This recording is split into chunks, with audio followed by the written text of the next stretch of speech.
আমরা বলেছিলাম যে ফেসবুক আইডিতে কেউ যদি কিছু লেখে, কেউ যদি কিছু করে ফেসবুক আইডিতে, নিশ্চয়ই সে আইডি ফরেন্সিক রিপোর্টে দিলে হয়ে যায়, সলভ হয়ে যায়।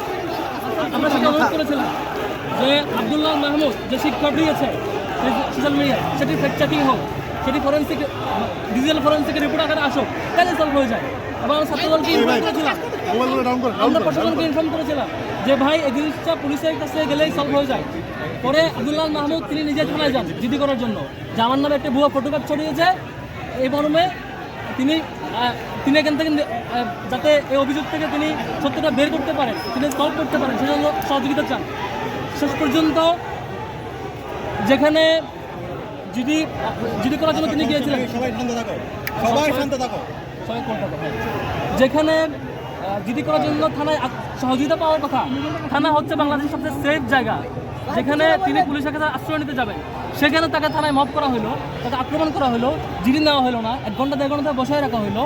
অথচ আমাদের কথা ছিল তিনি যদি সেটি এই পোস্ট তার আইডিতে দিয়ে থাকে আর পুলিশরা চেক করলে সলভ হয়ে যায়, এটা পেয়ে যায়। কিন্তু সেটির বিপরীতে ছাত্রলীগ কর্তৃক প্রচারিত একটা ফটোকার্ডের উপর ভিত্তি করে পুরো ক্যাম্পাসে একটা অস্থিতিশীল পরিবেশ তৈরি করার চেষ্টা করেছে তারা। আমার মনে হয় তাদের উদ্দেশ্য ক্যাম্পাসে একটু মারামারি লাগানো, তাদের উদ্দেশ্য ক্যাম্পাসে একটু সংঘাত লাগানো। সংঘাত লাগাতে পারলেই তারা বোধহয় তাদের এজেন্ডা হাসিল করতে পারবে।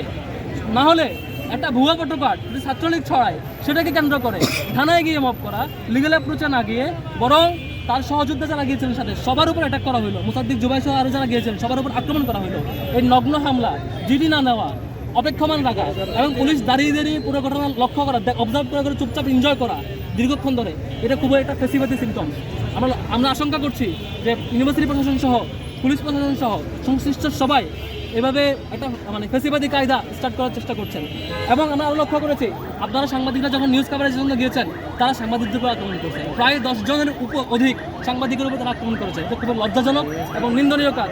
যেখানে কেউ অপরাধ করলে কাজ হচ্ছে সেটা আইনি প্রক্রিয়ায় পুলিশ সলভ করবেন, পুলিশ এখানে বের করবেন তিনি অপরাধী কিনা, পানিশমেন্ট দিবেন। সেখানে পুলিশের জায়গায় যাওয়ার পরে সেখানে মব করা, সাংবাদিকরা সত্য নিউজ বের করার জন্য সাংবাদিকরা সেখানে আক্রমণ করা, যেই কাজ ছাত্রলীগ 10 বছর সময় নিয়ে শুরু করেছে, সেই কাজ ছাত্রদল 2 মাসের মাথায় শুরু করা, এটা ভয়ঙ্কর একটি বার্তা দেয়, ভয়ঙ্কর একটি বার্তা দেয়। আমরা এই ক্যাম্পাস এরকম অস্থিতিশীল হতে দিব না। আমরা এখানে ডাকসুর জায়গা থেকে আমরা যে সহ্য করবো না যে কোনো নিরাপরাধ শিক্ষার্থীদের আক্রমণ হবে, এটা দামদার প্র্যাকটিস হবে, এটা কোপাকুপির প্র্যাকটিস হবে, এই জিনিস আমরা সহ্য করবো না।